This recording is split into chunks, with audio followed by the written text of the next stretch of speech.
The heads of Westeros had bowed to Aegon, but its heart still beat free. Old Town, the center of the Faith of the Seven.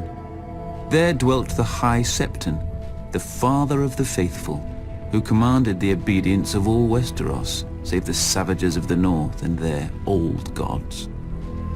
When Aegon had landed in Westeros, the High Septon had locked himself in the Starry Sept and fasted for 7 days and 7 nights, one for each of his gods.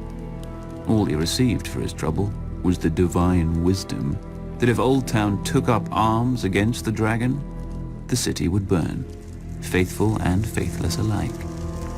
After the submission of House Stark, Aegon marched towards Old Town, steeling himself for another battle.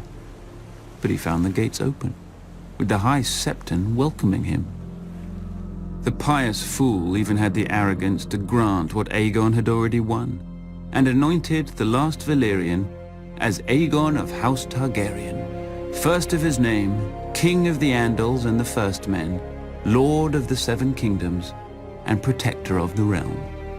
As if titles meant anything to a man before whom time itself now bowed. The Maesters would hence divide all history into before and after conquest.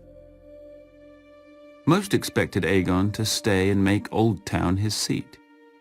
But soon after his coronation, Aegon returned to the mouth of the Blackwater River, where he had first set foot on Westeros.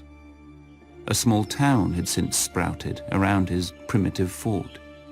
To honor their new master, the locals dubbed it King's Landing, though it looked more fit for a hedge knight, with wooden palisades, muddy streets, and piles of mangled swords carted in from every corner of the conquest.